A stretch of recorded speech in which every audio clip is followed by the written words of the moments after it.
spectroscopy and immunochromatography. So we have upgraded ANA, anti-nuclear antibody, to IFA, and also the profile by chromatography. So we are giving the very good patents. We have written the publications on this also.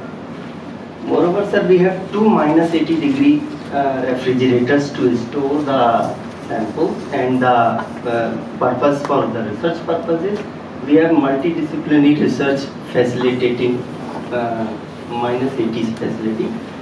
Right now, respected V.K. Kapoor sir and Professor Anil Suri sir samples are here. And we want to continue it in further research also. So we are ready for that, sir. Thank you for that. Sir, our lab is NABL accredited since 2020. Reports dispatched same day. There is no delay. And the reduced turnaround time is very good, very important aspect with us. Online reports only, we are not generating any manual reporting. And two PhD researchers are under my co-guidance, is working on human papilloma virus with other departments like this pathology, microbiology and gynae also. And encephalitis panels also we are working. Sir, in continuous and constant efforts led to an increased awareness in molecular diagnosis for infectious diseases, as a result of which the performed previous investigations other than COVID, I would like to enlighten that the lab was started for molecular infectious diseases in 2017, and the sample was only 500 samples per year. And then COVID came, drastically reduced the samples in 2020. Then again we upgraded, and right now we have around 7,000 samples per year. Moreover, sir, COVID-19 is very well known that we have done more than 3.25 lakh samples for COVID and around 15,000 for government. The testing parameters that we have added, the bacterial meningitis panel, that's today CCR is also doing regarding that. And dengue panel also we added with the ELISA parameters of IgG and IgA. So that was the good response from our clinicians. Thank you. And successfully performed next generation sequencing for INSACO. The project is also going on right now. Moreover, sir, clinical outreach, we have I have launched the Future Medicine Symposia series, and we have done one program, a workshop from Thermo Fisher, and the next workshops are also in pipeline, including the bioinformatics and AI and other fields of epigenomics also, because genomics is just for research purposes is good, but epigenomics is also should be very well completed or updated in research. These are some figures for that. CRL workload, I would like to just enlist the workload of us with us, that the projects, it is very good to show us with the NMC or net data that we have PhD projects ongoing, completed projects, and some more projects with us. So I would like to request to all the faculties that if we go for central research facility, the all projects one time, we have got the one list with us every time. And so the Indian SARS-CoV-2 Genomic Consortium INSACO with Union Health Minister of Health, DBT, CSIR and ICMR monitoring of the genome sequencing project is also going on.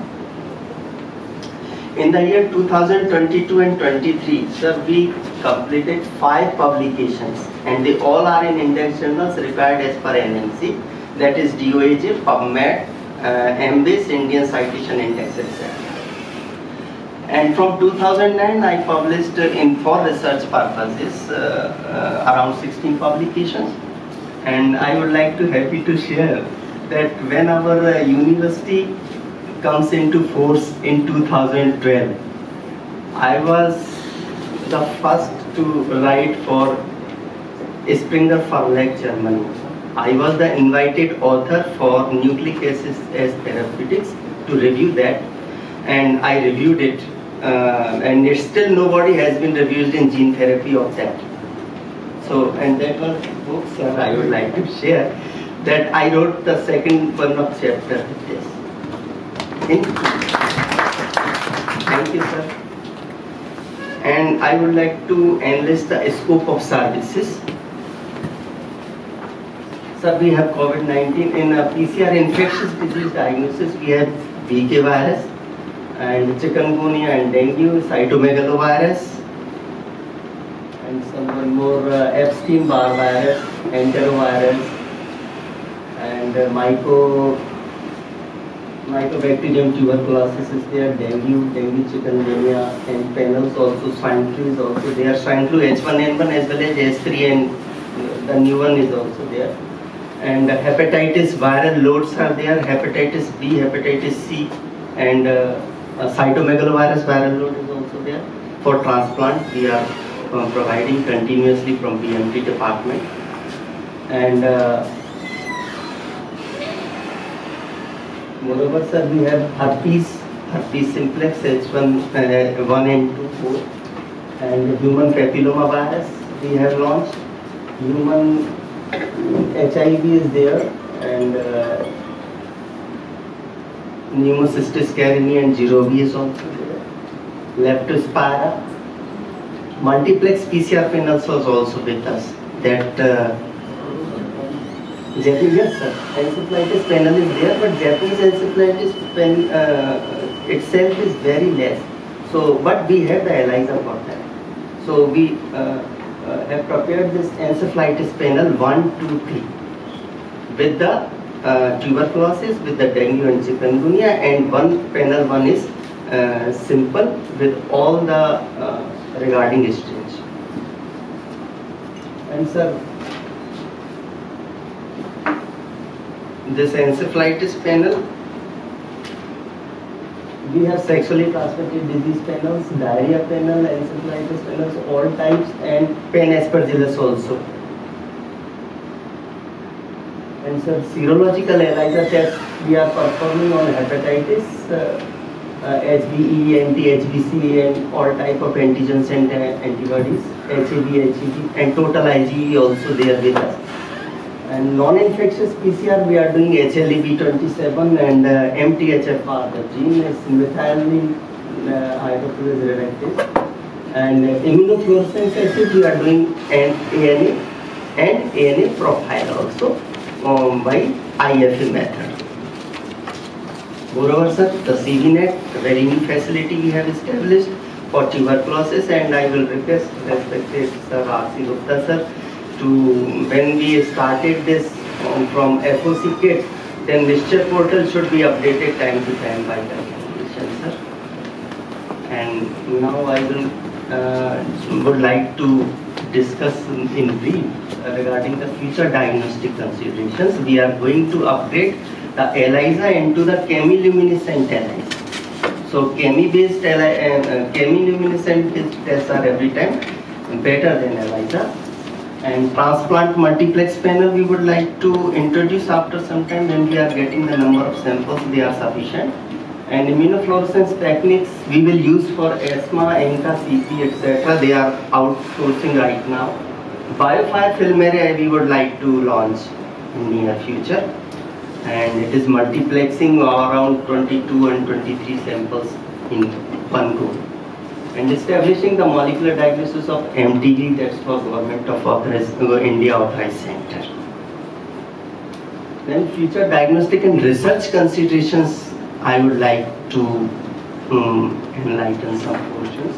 That we would like to establish all sequencing techniques and other molecular techniques also. They are mainly the Sanger sequencing, that is first generation sequencing. Torrent PGM is second generation sequencing, or NGS, next generation sequencing is second generation, and third one is nanopore, that is Oxford nanopore is third gen sequencing, and DDPCR, the digital droplet PCR, that is more accurate for some investigations, not for all, and microarray we would like to introduce in future.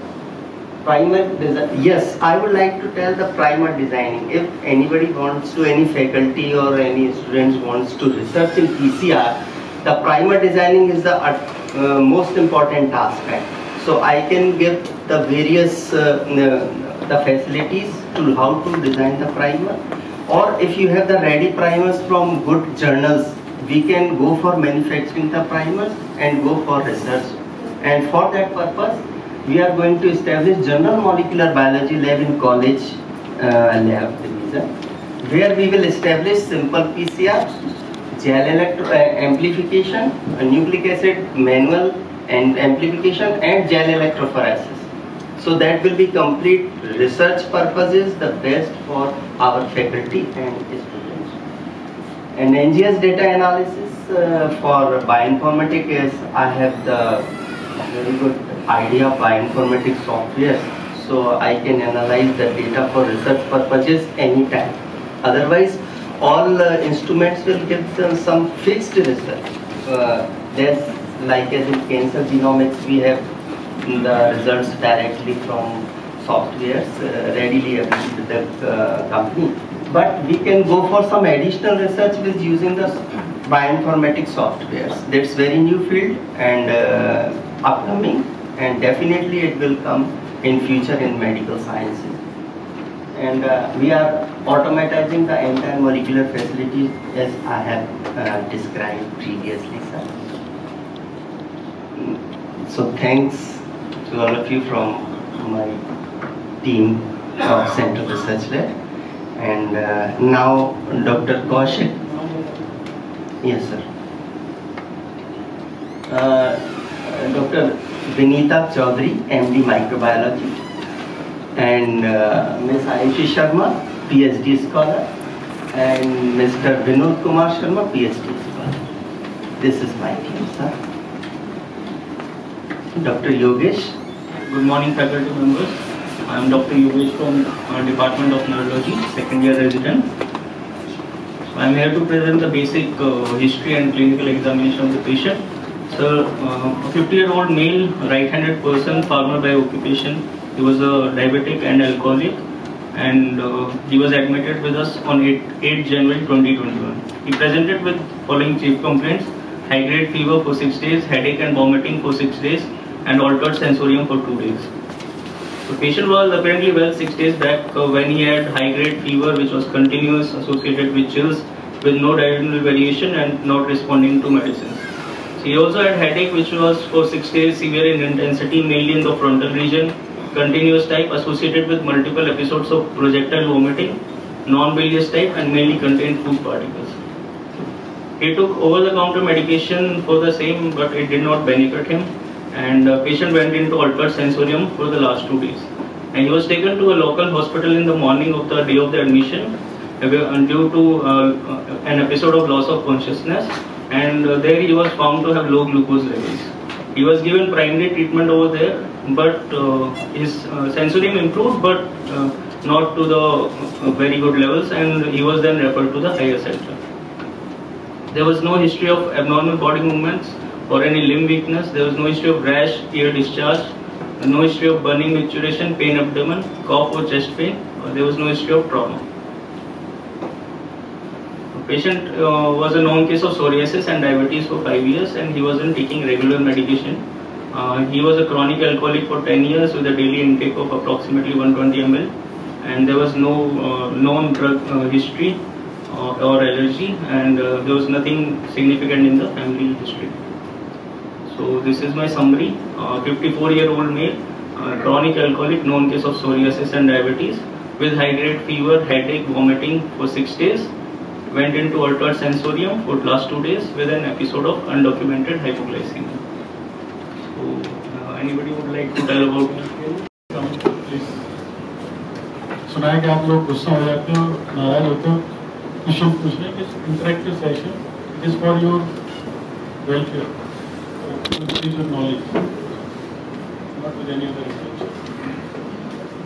Medicine residents, primarily they should answer this question. It is a fever of 6 days, altered sensorium, and so many things are there within short duration. Just list the causes. Number one cause which will come into your mind.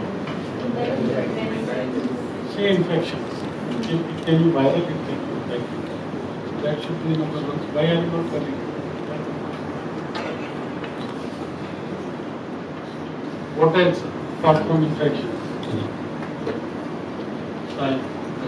So these were the various diagnosis, provisional diagnosis as per history. It could be a case of meningoencephalitis or cerebral malaria, or since he came in the pandemic, it could be COVID-19 associated encephalitis.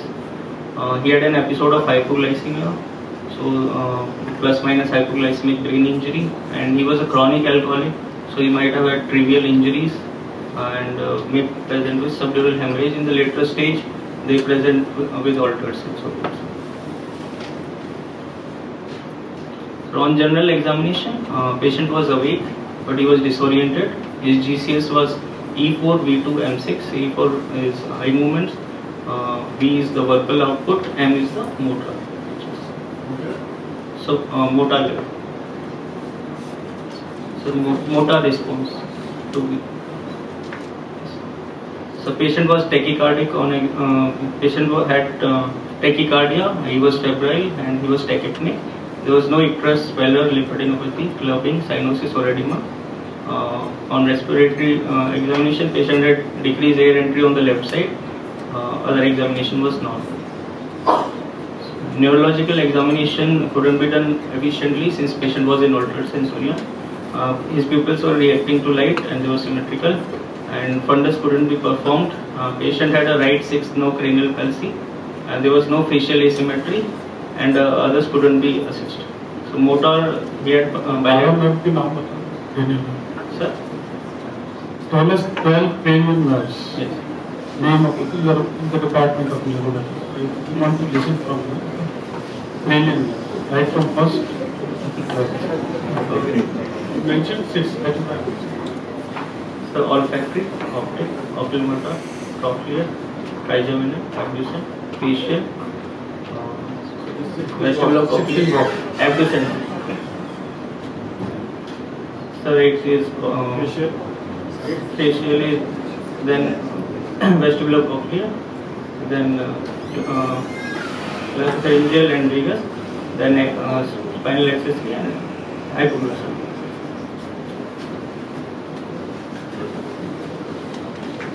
So after summary, Sir, after examination, patient summary is a 54-year-old male, known case of psoriasis and diabetes, chronic alcoholic with high-grade fever, altered sensorium, features of raised ICP in the form of headache, projectile vomiting, and 6 cranial nerve, and with meninges. So we had anybody would like to tell about final things?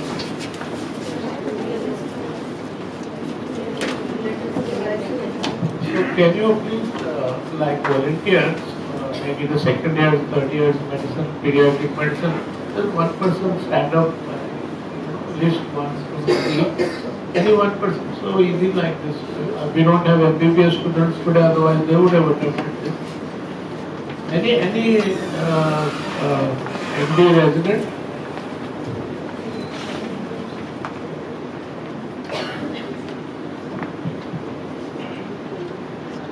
Then we will ask you to stand up by name. Would you like that? Anyone? Just volunteer. अगर MD medicine के कौन residents हैं? Can you please raise your hand?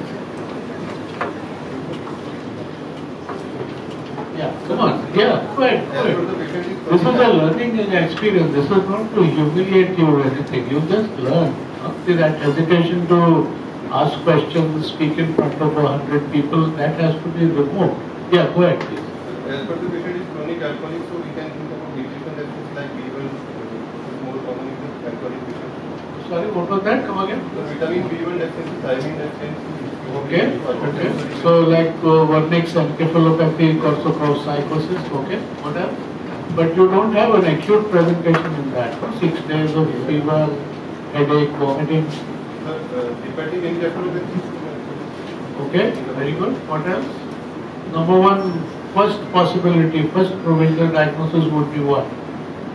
So first is the infectious. Correct. So first would be meningoencephalitis.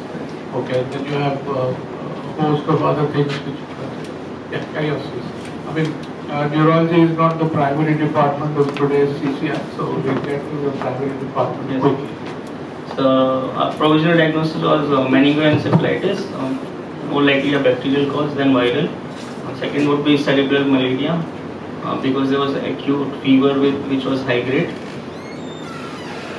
So third possibility still we haven't ruled out. तरह के infections हो सकते हैं जो mosquito bite से encephalitis हो सकते हैं. Sir, malaria. Bacterial भी हो सकती है, viral. Malaria. Malaria is viral, bacterial. So parasite. Which So protozoalism. is responsible for So plasmodium, various species are there. which one is responsible for cerebral malaria? Sir, that's. Next. Sir, Any viral diseases born out of mosquito. so dengue can present as dengue encephalitis. So dengue can present as dengue encephalitis. Okay. What else? So Japanese encephalitis. What else? Sir, herpes simplex encephalitis. Please simplex Mosquito. Very specific. Mosquito borne viral infections. Yellow fever के बारे में क्या किया? India में कम होता है. आप travel तो करते हो, साउथ अफ्रीका घूमने जाते हो, मस्कीटो पकड़ने जाते हो, वैक्सीन लगाना पड़ता है, लेटना देते हैं.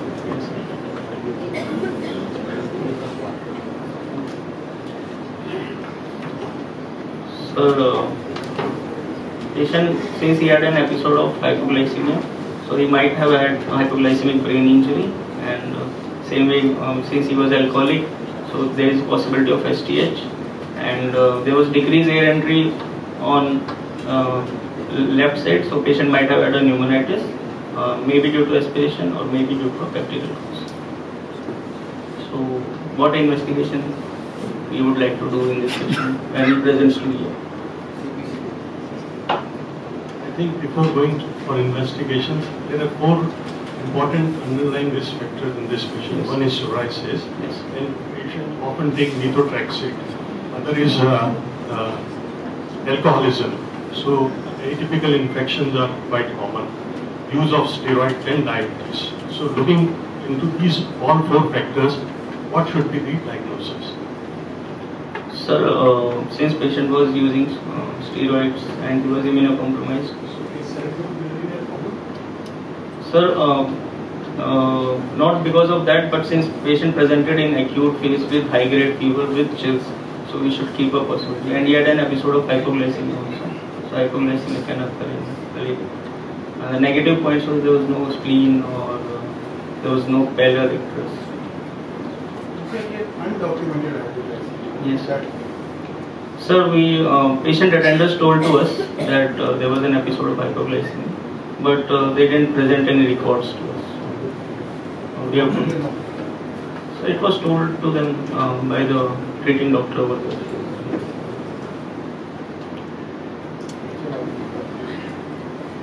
Sir, investigations. So these are the various investigation. First we did in emergency. NCCT was done to rule out any acute hydrocephalus or things like that. But it was suggestive of chronic STH. Chest X-ray was suggestive of left lung collapse. Baseline investigations, patient had increased white blood counts, 21,000, mainly neutrophilic, and peripheral smear was negative for malaria, and COVID-19 PCR was also negative.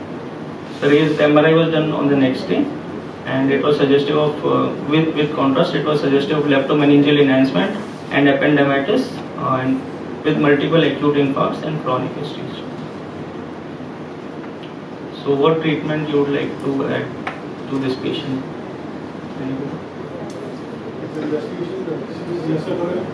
Sir, next. Okay. So patient was started on empirical treatment for meningitis. He was given a triple therapy with meropenem, Enco and ampicillin.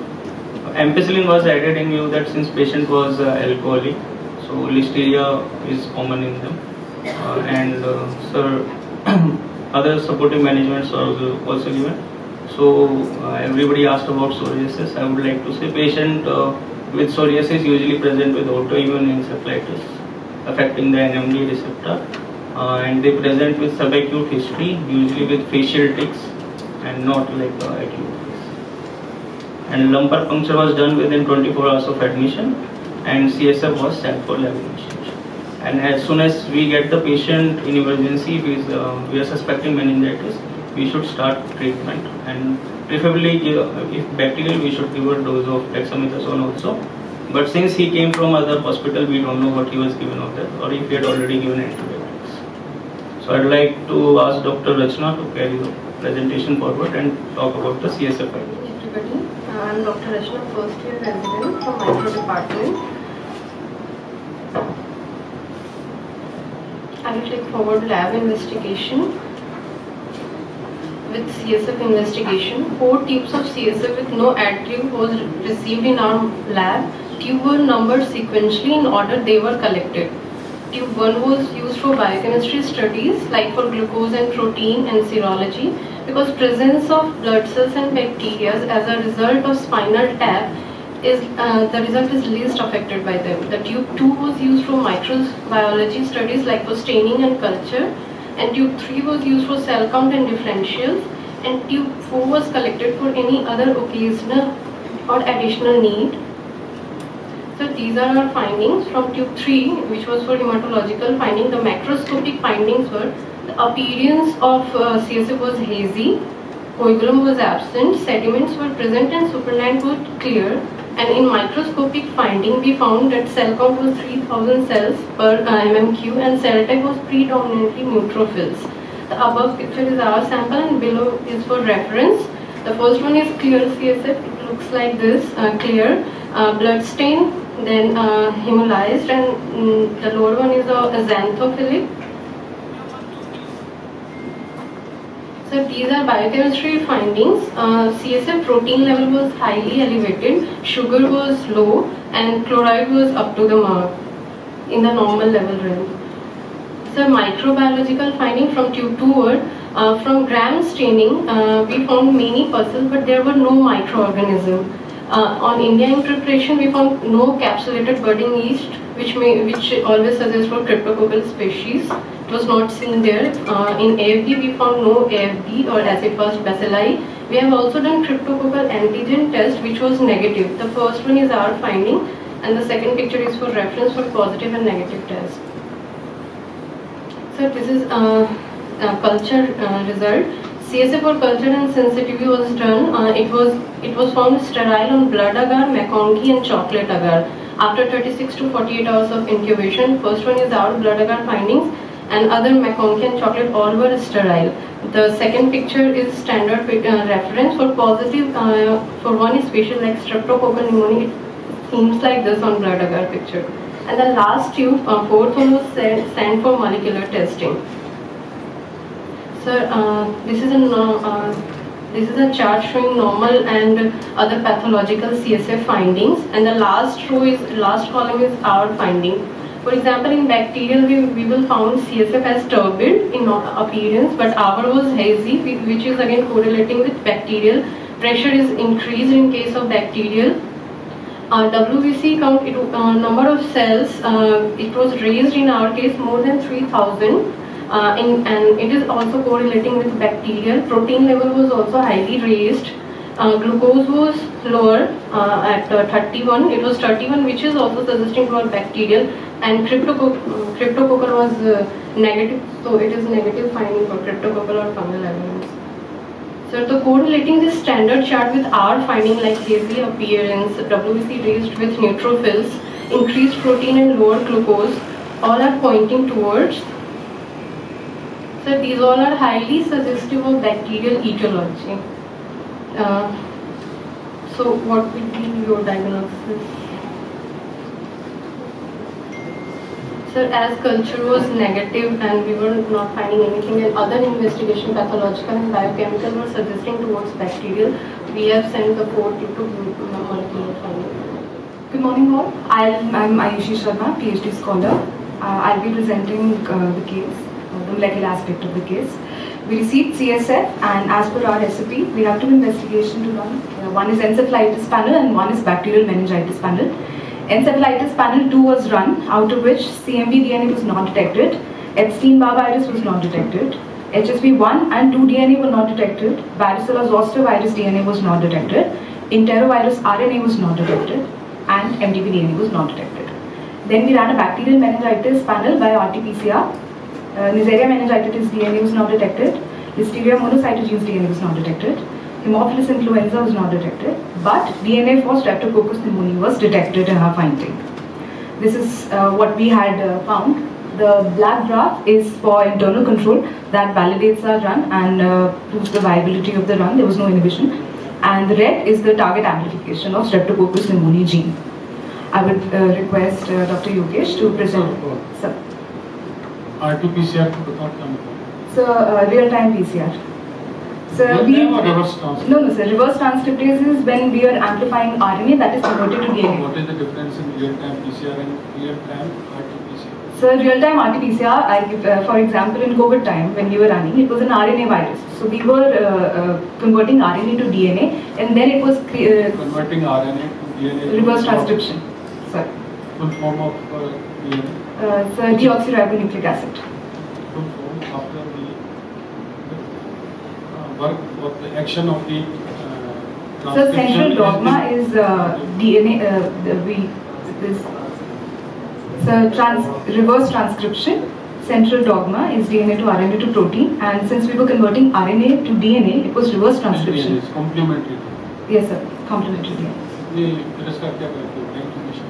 So RT-PCR has basically 3 steps, which I'll be talking about later. There's denaturation and healing extension. How many steps are there? So 3 steps, 3 major steps. Denaturation and healing extension. Primer design, which that is. Only 4 steps. Number 1 is the primer design. Number 2. So denaturation. Denaturation. Number 3. So then is annealing of the primer to the denatured single strand, and then is the extension of our primer. So analysis. So molecular biology is a tool. It can be used for a lot of parameters like infectious and non-infectious parameters, and cancer genomics also. But right now I'm working in the molecular infectious division of our lab. The father of molecular biology. Sir Carey Lewis. Sir, who came up with the PCR. Novel prime उससे पहले who is known as father of molecular biology? I look into it. Why? DNA molecules क्या होते हैं? कौन सा molecule? Tricks. Watson and Tricks. Watson and Tricks. उनके helical होते हैं. हाँ जी. So Crick is the father of molecular biology. It is the division of the molecular biology which deals with the study or functions of the RNA, DNA, and proteins. What is proteomics? Sir, proteomics is it deals with the protein part of apart from DNA and RNA. Molecular biology. Yes, sir, proteomics. Yes, sir. You are doing research, you are doing the molecular biology. You must do. So now I will request Dr. Yogesh to present us with the final diagnosis. So with the help of bacterial meningitis panel, we made a final diagnosis of pneumococcal meningoencephalitis. Patient had pneumonitis with aspiration. He is a diabetic and psoriatic, and he was a chronic. Course of the patient. Patient was intubated due to respiratory distress and following GCS on the 3rd day of admission. Bronchoscopy was done by the critical care team, and mucus plug was removed from the left main bronchus. Ball was sent for lavage, and CSF analysis was repeated after 3 days, which showed decreased cell count and decrease in the protein. So in case of pneumococcal meningitis, we can do a repeat CSF after 48 hours to make sure that there is no resistance to the antibiotics. And patient's GCS gradually improved over the course of next 3 days, and he was extubated. And patient was shifted to HTO. He still had complaints of diplopia due to absent right epicent cranialopathy, and his fever was persistent, but it was on decreasing trend. And IV antibiotics continued for all 3 were continued for 2 weeks, and ampicillin for another 1 week along with meropenem, and they were tapered over the next 10 days in view of secondary infections, and patient was discharged after 29 days with full recovery. call Dr. Ayushi to tell about molecular diagnosis. Conventional methods used in clinical microbiological laboratories include the direct microscopic examination, culture techniques, antigen and antibody detection assays. While in molecular assays, we have significantly lesser turnaround time. It is highly suggestive and it is offers high sensitivity and specificity. Of course, there are some disadvantages to it also. When talking about nucleic acid, all life is fundamentally made up of the same building blocks, DNA and RNA. We extract nucleic acid from clinical specimen. It could be done either by a manual method or by automation. Extraction is basically lysis of organism and release of nucleic acid. We have qubit assays that provide accurate, specific and sensitive quantification of DNA, RNA and proteins. When talking about polymerase chain reaction, there are three basic steps.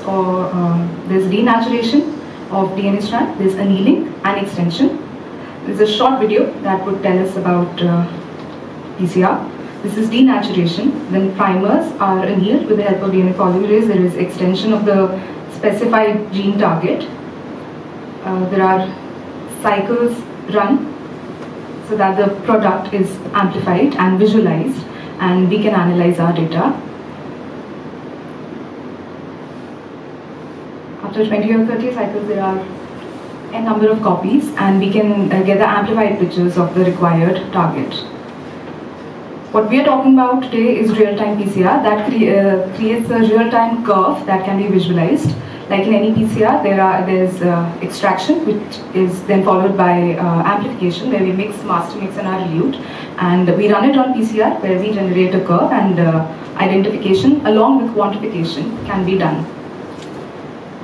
Clinical applications of PCR, it offers higher sensitivity and specificity for microbial nucleic acid detection. It's primer specific, and detection of highly fastidious and non-cultivable microorganisms can be done. A viral load can be quantified using qPCR. Drug resistance could be detected. Mutation in specimen including solid tumor and circulating tumors could also be detected, and genetic orders can also be detected using PCR. In the recent years, PCR has proven to have an incremental value in addition to CSF culture and gram stain, especially in patients treated with antibiotics before lumbar puncture. Since we are talking about CNS infections today, my focus is patient with pale antibiotics. That's why that should be avoided, best of my knowledge. What we start here, yes, sir. That's why Neurology department should answer this part. Now you started Neuropenem without CSF, without it. In case of specific allergy management, it is mandatory to start, not wait for the CSF, because as you mentioned, it deteriorates very rapidly. So first, if there is given the suspicion of allergy management, first dose of antibiotic should be given. After that,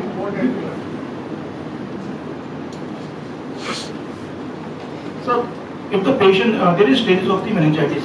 First stage where the patient is fever, headache, but patient is not iron. Then we go for the ceftriaxone with the combination of the vancomycin. If the patient is in second to third stage, means when the patient is iron and having a day in sensorium, then we can switch over the higher antibiotic. If the patient having immunocompromised like diabetic, as well as any other history of autoimmune disorder, like in case of psoriasis, we can use the meropenem vancomycin. Patient having a chronic liver disease, so we can go for the ampicillin in addition. After that, we can go for the CSF. There is no feature of the race ICT or CT scan showing CT scan normal, then go for the CSF. So it is the protocol that in bacterial meningitis, we have no wait for the CSF. We start the antibiotic first dose immediately. If the patient is in stage 1, then we go for the dexamethasone prior with the antibiotic. And if the patient is going to the second, third stage, then there is no need for the steroid. We can go for the first dose of the antibiotic. You are from neurology. Yes.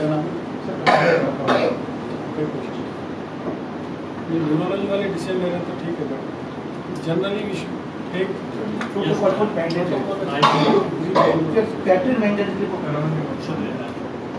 I'd like to make a comment on the selection of antibiotic. Because empirical treatment of acute bacterial meningitis (ABM) is ceftriaxone and vancomycin, and the three commonest organisms are influenza, streptococcus, and meningococcus. Number 2, always perform a blood culture before starting antibiotics. will be positive in as high as 50% of these patients. Plus, always take the history of previous hospitalization. If a patient has been hospitalized previously, then of course you can use meropenem or other antibiotics. And lastly, very important thing is that when you have diagnosed it as streptococcus pneumonia, then you should have de-escalated your antibiotic. You should have switched over to ceftriaxone and vancomycin, which is the standard protocol. The Department of Neurology has taken the call, so we No, sir, I'm not very just And these are the recommendations. And acute bacterial meningitis with atypical organism like Pseudomonas, you have to increase the dose to 2 gram, meropenem 2 gram, IV 8 hourly. This is just a comment. Otherwise, it's fine. So, and then we have to keep in mind that this is not a neurology CCR, it's a molecular infectious disease. We are discussing for the patient that not the patient which department is presenting. We are clinicians, so we should be aware of that. Molecular methods are well suited for the diagnosis of, I'll be just talking about CNS infections because that's our point of focus today. Molecular methods are well suited for the diagnosis of CNS infection because CSF is normally a sterile body fluid and infections are monomicrobial, so we can have a targeted approach and we can select the organisms that we are suspecting and run a panel based on those. CSF typically lack PCR inhibitors, so that can avoid false negative results. Molecular methods have great advantages over conventional because it offers higher specificity and sensitivity with reduced turnaround time. We can get the report same day we get the sample. Molecular methods are now considered new gold standard for diagnosis of CNS infection caused by pathogens which are otherwise difficult to detect. Real-time PCR assays have been developed for the detection of Streptococcus pneumoniae, and target genes have included pneumolysin, autolysin, and pneumococcal surface adhesion genes. This is an example of what CDC recommends, the nucleotide sequence for S. pneumoniae. Conventional versus molecular. Molecular methods can also detect viral etiology and can also detect highly fastidious and non-cultivable microorganism. Because it's primer-oriented, it's highly specific and can provide us with reliable and accurate diagnosis. Like I said, the turnaround time is reduced. Comprehensive molecular panels for agents of meningoencephalitis would bring added values in clinical settings. Multiplex design enables simultaneous detection and identification of multiple targets in a single reaction. This is all the comprehensive panels of encephalitis and meningitis that we are offering in our lab right now. This is the encephalitis panel 1, that is just virological etiology. We have encephalitis panel 2, that is encephalitis panel 1 plus MTB DNA, and encephalitis panel 3, that also includes TB and chikungunya RNA. Then we have a bacterial meningitis, which we ran in this case, which offers for microbial etiology. It's been nearly 40 years since the invention of PCR, and more than 3 years have passed since coronavirus disease, during which time molecular diagnostic for infectious disease has assumed a larger global role. With the advent of molecular diagnostic clinical lab, it is now possible to diagnose bacterial, viral and tubercular etiologies and culture negative specimen with rapidly with high sensitivity and specificity. PCR amplification of nucleic acid in CSF offers superior test characteristic to culture-based methods, and test turnaround time has been significantly shortened to just few hours by real-time detection methods. I'd finish the presentation, and I'd like to thank Lecturers Chairperson Sir, University Management, CCR Review Committee members, Dean Principal Ma'am, our MSR, all the head of the department, senior faculties, residents, and our patients. Thank you.